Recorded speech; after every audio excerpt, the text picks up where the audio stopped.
Bonsoir, bonsoir à vous et bienvenue dans cet espace, ce temps additionnel consacré au football avec un regard décalé sur ce qui a fait l'actualité, les principales choses qui ont fait l'actualité du football durant la semaine qui s'est écoulée. Et bien sûr, dans le football, il y a toujours le bon et le moins bon. On commencera aujourd'hui par le moins bon, mais avant d'en parler, eh bien, je dis bonsoir à mon ami et consultant Mustapha Haddan. Bonsoir. Bonsoir Redouane, bonsoir mes téléspectateurs. Quand j'ai dit le moins bon, il y a eu quand même des événements assez regrettables et déplorables lors d'un match de championnat de Ligue 1. C'était au stade El Alia de Biskra, entre l'US Biskra et le Mouloudia d'Alger, un match qui n'est pas allé à son terme, puisque la rencontre a été arrêtée après que l'arbitre eût été touché par un projectile lancé des tribunes. Et 64e minute de jeu, le match s'est achevé en queue de poisson, pour ainsi dire. Mais avant d'en parler, je vous propose de suivre justement un retour sur cet événement avec ce sujet préparé par Sarah Derbel.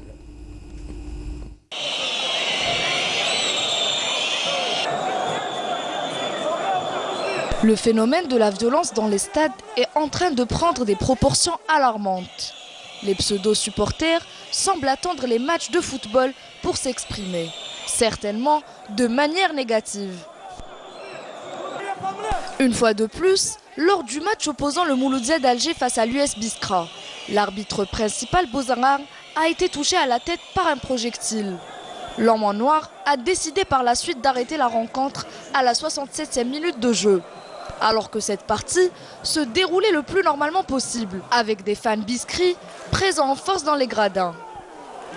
La commission de discipline a rendu son verdict et a décidé d'attribuer les 3 points et un score de 3-0 aux doyens, plus 2 matchs à huis clos et 250 000 dinars d'amende pour les enfants des Ibans. Malgré les sanctions, ce phénomène ne veut toujours pas s'arrêter. La question qui se pose: que faire pour que ça cesse? Oui, que faire pour que ça cesse et jusqu'à quand cette violence, Mustapha Haddan? On a vu des images regrettables, désolantes. On en a vu déjà depuis le début de ce championnat.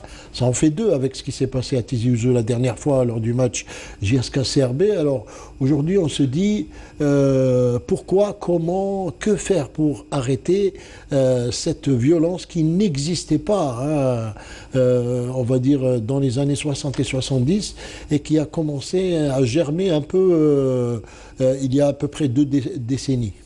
Oui, Redouane, tout à fait, d'autant plus que rien ne présageait à cet acte de violence et à ce jet de pierre qui a failli coûter très très cher. On a évité le pire pour cet arbitre qui aurait pu... Tout à fait. Il s'en sort avec, semble-t-il, 4 points de suture. Il aurait pu être... avoir une blessure plus grave voilà. ou peut-être mourir parce que c'est une pierre. Ça nous rappelle le joueur ébauché à Tizi Ouzou. Mais si on fait un parallèle entre ce qui s'est passé lors du match JSK-CRB et US Biskra MCA, rien ne présageait à cette violence subite qui a surgi avec ce lancer de pierre. Le score était de 0-0. Le score était de 0-0 et les supporters classiques, j'allais dire, sont faits pour porter leur équipe pour un résultat meilleur. Et comme l'a si bien dit Salah Derbel, un pseudo-supporter, les pseudo-supporters, il en existe malheureusement toujours et on n'arrive pas justement à les extirper de cette masse de supporters. La majorité se comporte bien. Il suffit qu'il y en ait 1 ou 2 ou même une dizaine qui se comportent mal. Et pour que non seulement les supporters sont sanctionnés, puisque l'US Biskra va jouer à huis clos, mais également le club est sanctionné, puisqu'il perd un match et il y a une amende. Moi je dis... que faire maintenant pour justement arrêter cette violence dans les stades? parce que ça donne une mauvaise image du championnat professionnel. Tout à fait. Tout à fait, Erdogan. Nous en avions parlé depuis la nuit des temps, j'allais dire, de l'installation de caméras de surveillance. Ça n'a jamais été fait. Ce qui malheureusement c'est fait dans quelques stades, on va dire peut-être 5-6 stades où ça existe, mais en réalité, je pense que on devrait s'inspirer de l'exemple des Anglais. Vous savez, en Angleterre, il s'est passé des choses beaucoup plus graves. Il y a eu des morts, des dizaines de morts. Et aujourd'hui, regardez ce qui se passe en Angleterre. Il n'y a même pas de grillage entre la tribune et le terrain. Mais alors, dites à un supporter de rentrer sur le terrain. Il est immédiatement jugé dans l'enceinte même du stade où il y a des autorités compétentes, judiciaires, etc., pour qu'il aille en comparution directe. Et à ce moment-là, je vous assure que ça va décourager beaucoup de gens. Oui, tout à fait. D'autant plus que ça pénalise et le club et les supporters, j'allais dire les supporters classiques. Ces énergumènes qu'on pourrait appeler les ultras ne se grèvent pas à la masse des supporters véritables qui, eux, sont là pour porter leurs équipes pour un résultat positif.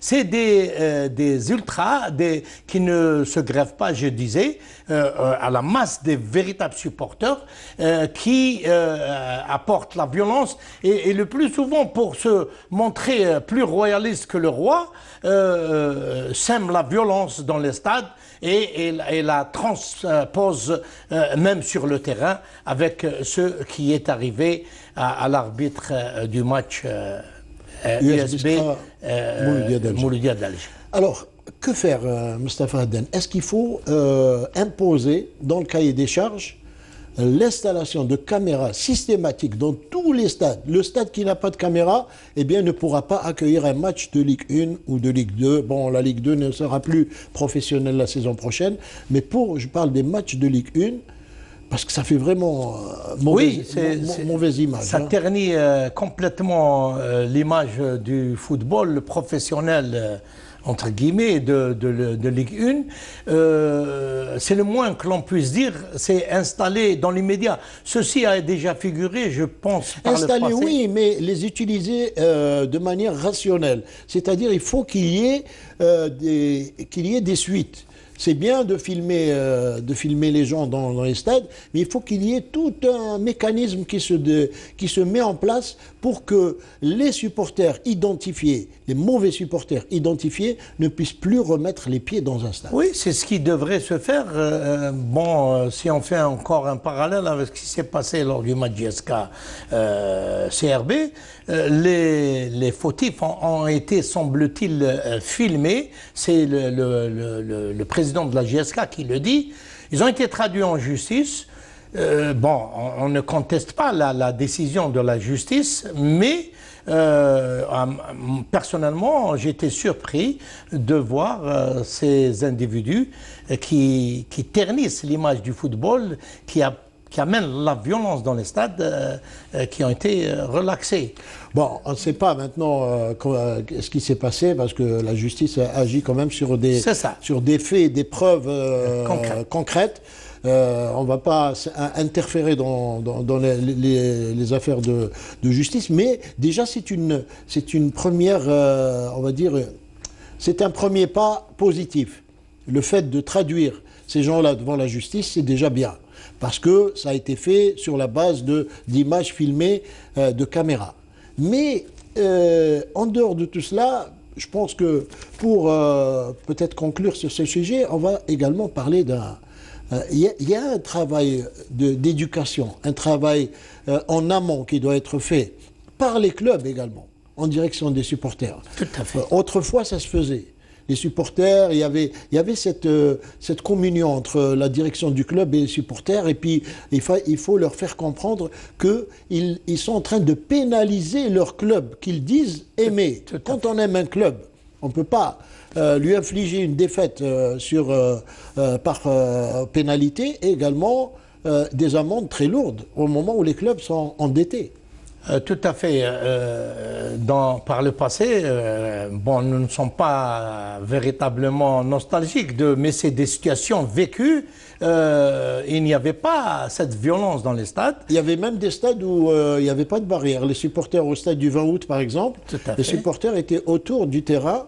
Sur le vélodrome, oui. Il y avait juste une petite barrière en bois pour séparer le terrain. Mais il n'y a jamais eu d'incident. Oui, et quand il arrivait parfois qu'une grossièreté fusait de la tribune, je m'en rappelle, c'est de mes propres yeux, un des dirigeants du club qui reçoit se levait et regardait en direction des tribunes. Et ça se calmait. Et ça se calmait.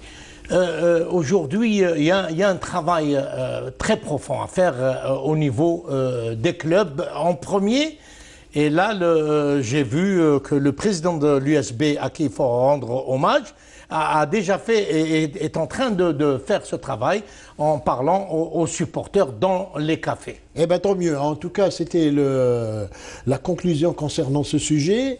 On espère qu'il y aura des faits concrets pour justement mettre fin à cette violence dans les stades. On passe au deuxième sujet qui, lui, est un sujet réjouissant, puisqu'on va parler du Paradou. Le Paradou, ce jeune club, cette jeune équipe qui a littéralement défrayé la chronique en se qualifiant pour la phase de poule historique. C'est un fait historique pour ce club, la phase des poules de la Coupe de la Confédération africaine de football.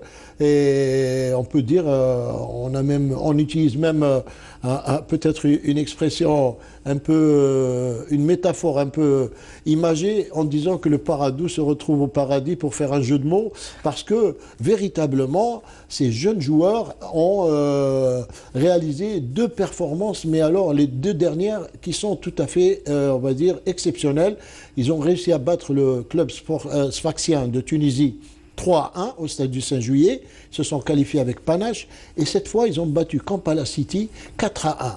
2 clubs qui sont des habitués des coupes africaines.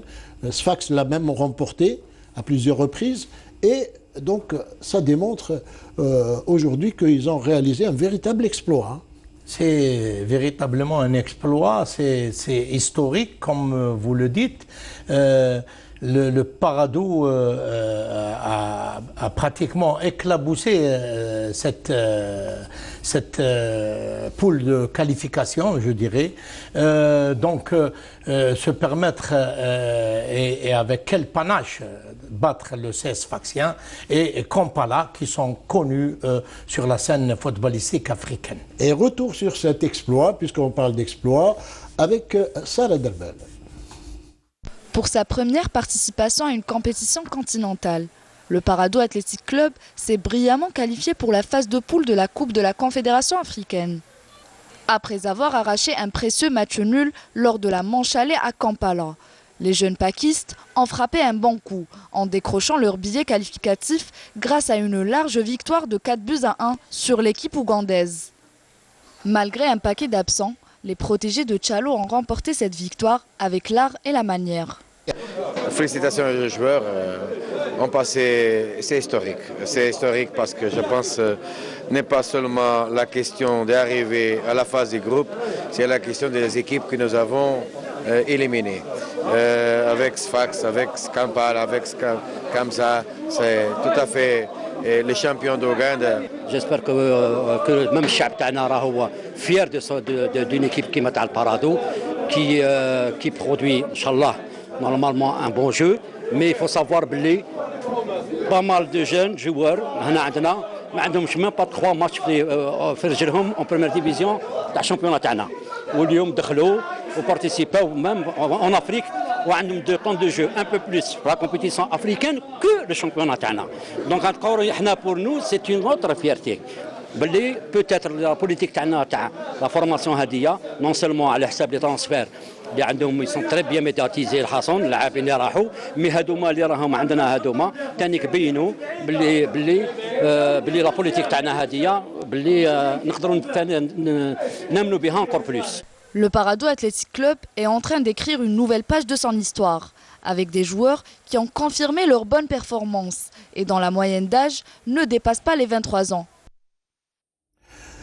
Voilà, on va revenir sur la moyenne d'âge. Mais il faut savoir que dans ce match face à Kampala City, cette équipe du Paradou a évolué pratiquement sans 7 de ses titulaires. Aujourd'hui, est-ce qu'on peut parler de titulaire d'ailleurs dans cette équipe du Paradou? Parce que vous enlevez un joueur, vous en remettez un autre et vous avez oublié le précédent. Vous voyez un peu le mérite de cette équipe dans ce match justement où on avait des appréhensions, on avait des craintes en sachant qu'il y avait 7 joueurs, il y avait beaucoup de blessés qui n'allaient pas jouer. C'est très simple de mon point de vue, Erdogan. Le dirigeant que nous venons d'écouter a parlé de jeunes joueurs nouvellement venus dans cette équipe senior. Donc c'était le premier match en Coupe d'Afrique. Il y avait une certaine appréhension tout à fait logique du reste pour qu'ils ne soient pas à la hauteur. Mais ce qu'il a oublié de dire, c'est que même s'ils ont un manque de compétition à ce niveau-là, mais ils ont j'allais dire une étape de formation très conséquente, ce qui constitue une base extrêmement solide, d'où le résultat. Non, c'est sûr, oui, je suis entièrement d'accord avec vous, mais la chose sur laquelle il faut insister, le Paradou, c'est une philosophie de jeu. Alors, quel que soit le joueur qui est mis sur le terrain, il va jouer de la même manière que son prédécesseur, parce qu'ils apprennent ça à la base, au niveau de la formation, de l'académie, après à travers les différentes catégories de jeunes, et ils ont la même... D'abord, ils ont une formation pleine et entière que beaucoup de clubs n'ont pas, je vais dire tous les clubs n'ont pas. Aujourd'hui, oui. Personne ne fait de la formation, et ils arrivent tout de même, je vous ai même cité une petite... pour illustrer un peu ce qui se passe au Paradou, c'est un peu comme une machine, une pièce tombe en panne, vous l'enlevez, vous en remettez une autre et elle se remet à marcher. C'est la même chose. Exact. Et le Paradou est en train de démontrer véritablement le bien fondé d'un travail exceptionnel qui a été réalisé par ce club au cours de ces dernières années. Exact, vous venez d'ajouter de l'eau à mon moulin, parce que une machine qui fonctionne et dont une pièce venait à se détériorer ou à être remplacée pour le cas des joueurs, des départs massifs vers des clubs professionnels, et ça, c'est la trajectoire, j'insiste sur cette période, la trajectoire de formation des joueurs issus justement de cette académie de football et qui donne une philosophie de jeu qui est la même au niveau des petites catégories jusqu'en catégorie senior. Et tout le mérite revient bien évidemment aux dirigeants qui ont créé ce club, après la création de ce club, ils ne l'ont pas fait simplement pour faire de la compétition, mais pour faire de la formation.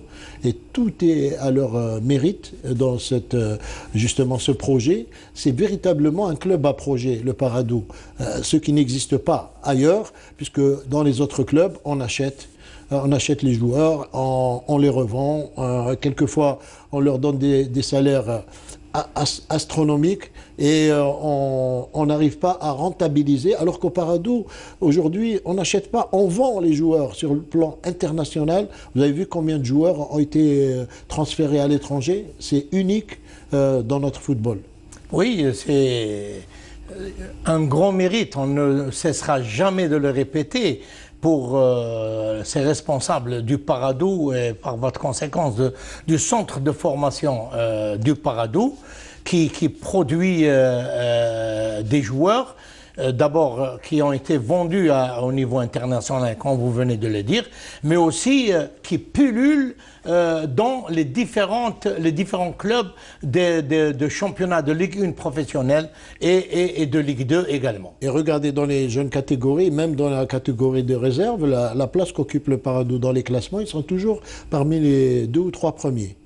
Oui, parce que ils ont les bagages nécessaires à la base qu'ils développent, qu'ils améliorent sans arrêt avec toujours cette philosophie de jeu qui est la même, cette stratégie de jeu à partir qui est rectiligne, comme on dit. Comment? Elle est rectiligne. Rectiligne à partir des catégories, les toutes petites catégories, et progressivement jusqu'à l'aboutissement en équipe senior. Et puisqu'on arrive à la fin, juste un mot, on va quand même dire aux autres clubs, prenez exemple quand même sur ce Paradou, surtout dans les moments que nous vivons actuellement, où tous les clubs sont déficitaires et endettés. Oui, déficitaires dans la mesure où tout l'argent est engagé dans le recrutement des joueurs avec le résultat que l'on sait. Investissez dans la formation. Merci Mostafa Aden, ça a été court mais précieux, vos analyses et vos commentaires. Merci à vous de nous avoir suivis. On vous souhaite une excellente soirée sur Canal Algérie. On se retrouve mercredi prochain, Inch'Allah.